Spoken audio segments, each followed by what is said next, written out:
ఏంటి సంగతి? ఒడ్డేసుకొచ్చారా? ఎప్పుడు వేసుకొచ్చారు? ఇప్పుడేనా? ఎన్నైనా ఎకరానికి? అంటే మేము 60 పెట్టేసామండి. ఏం కొద్దిగా అవ్వట్లేదు. గొడవ ఏంటంటే గవర్నమెంట్ నిర్ణయించిన రేటు కొంటున్నావా లేదా ఒకటి 1777 రూపాయలు. రెండు తేమ శాతం గురించి బాగా ఓవరాల్ ఇష్యూగా ఉంది. మేము నాకు వేరే శాఖ కంప్లైంట్లు వచ్చినాయి.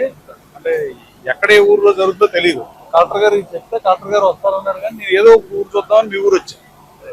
మీ ఊరు దాని మీద ఏమైనా కంప్లైంట్ వచ్చి రాలా? ఫస్ట్ చెప్పకుండా వచ్చి చూద్దాం, ఏం జరుగుతుందో తెలియాలి కదా. మేము పాయింట్ వైజ్ చేస్తాం. ఏది 27 పాయింట్లు మాయిచ్చి ఉన్నా కానీ కేజీ కాడికి గవర్నమెంట్ ఏ నామినేట్లో పెట్టిందో ఆ విధంగా చేస్తాం. రేట్ అండి? రేట్ మద్దతు రేట్ ఇస్తాం. మద్దతు రేట్ ఇస్తున్నాం సార్. 1777. 76.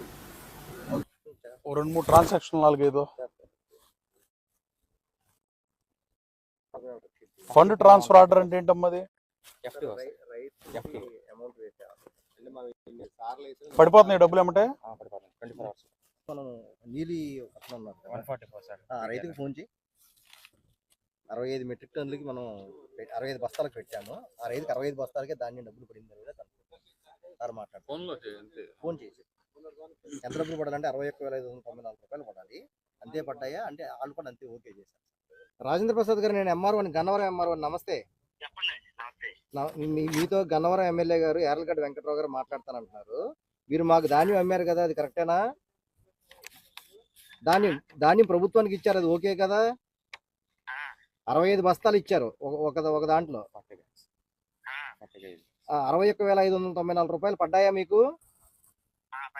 ఎంత టైం పట్టింది మీకు పడ్డానికి?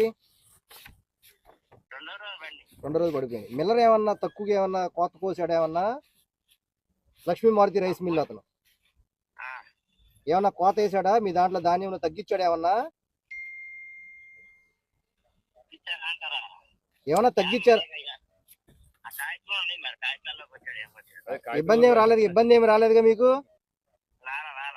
ఓకే, ఎమ్మెల్యే గారు మాట్లాడతానంటున్నారు, ఒకసారి మాట్లాడండి.